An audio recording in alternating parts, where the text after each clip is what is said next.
It is generally believed that family supports its own. However, this notion was shattered for me when I noticed law enforcement vehicles pursuing me and recognized my brother-in-law as the driver.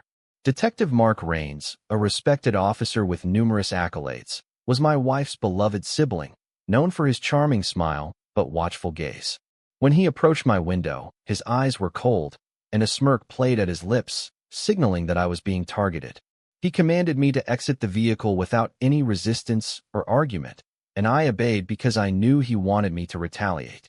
10 minutes later, he presented a small plastic baggie as if it were a trophy, containing white powder. Despite my lack of drug use, I was charged and treated like a criminal. The most painful aspect of this experience was seeing my wife standing next to him, silent and unmoving. 1.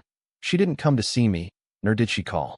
Her parents conveyed to mutual acquaintances that it was unfortunate, but foreseeable. That moment marked the end of my role as a good person. 6 years ago, I encountered Sarah at an art gallery.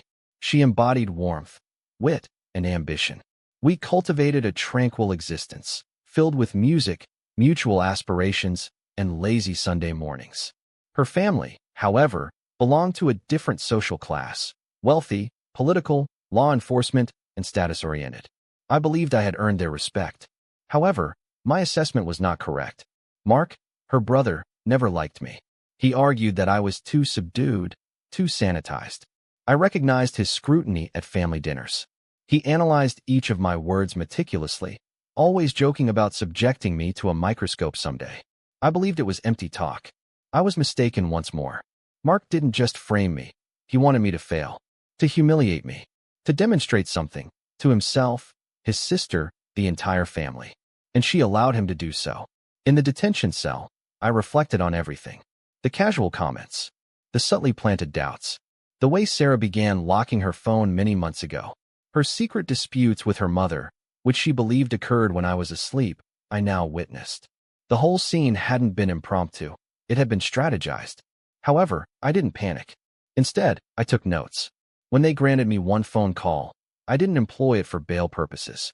Instead, I utilized it to activate a dead man's switch. I had prepared for this situation months before the arrest. Initially, I harbored suspicions that something was amiss. It began subtly, Mark calling Sarah at odd hours, her dismissing it. A conversation between him and her father, which ended abruptly upon my entry.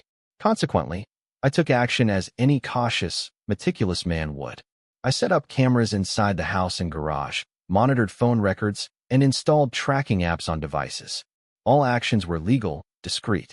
Furthermore, I enlisted a digital forensic analyst to scrutinize Mark's career, cases, partners, and finances. The investigation unveiled abnormalities, unsealed documents, expunged reports, and quiet settlements concealed in departmental archives. It transpired that Mark was not merely a corrupt cop. He was hiding something far more serious. He was a frequent deceiver, providing fabricated proof and eliciting forced testimonies. A situation similar to mine occurred, except that man served time previously. I accumulated all this information into a single file. It was like an unspoken bomb. All I required was the suitable courtroom and a spectator. Court appearance day. I was admitted while wearing a county-provided prison suit and shackles. Sarah was there, seated beside Mark. She refused to look at me. The judge announced the charges, possession and intent to distribute. Then the prosecutor advanced. I offered a smile, remaining composed. Your Honor, I began. With your permission, I'd like to present evidence, one file. The judge looked at the prosecutor, who nodded in approval. The bailiff moved towards me, and I handed over a USB drive. The room's atmosphere shifted. I noticed Sarah gripping the bench tightly, while Mark's eyes grew sharper. The prosecutor inserted the USB, began reading, and his expression changed. He murmured to the judge. The judge's brows furrowed, and the whispers escalated into murmurs, then alarms.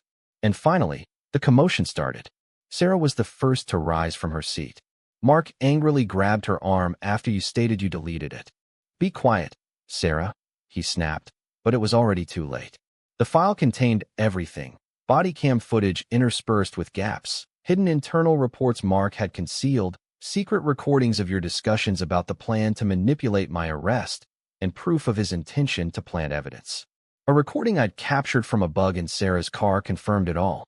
The courtroom exploded in chaos. My attorney, who had just received the file that morning as per my request, stood speechless, shocked. The judge called for order, and the prosecutor requested an immediate dismissal of charges. Mark lunged at me, but 2 bailiffs subdued him. Sarah screamed as they handcuffed her for obstruction. I merely looked at them, not with anger, but pity. 3 weeks later, I walked free, facing no charges or record.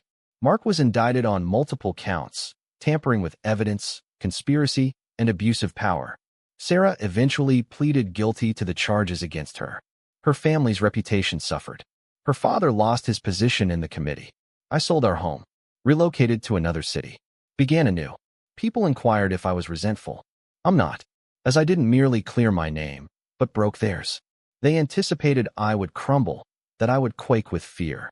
However, they underestimated the individual who listens more than he speaks, watches while others act, and constructs traps as he appears to stumble into them. They sought a lesson. They received one. I never shouted, issued threats. Instead, I simply provided the document and observed their destruction unfold. Like, subscribe, and share my tale.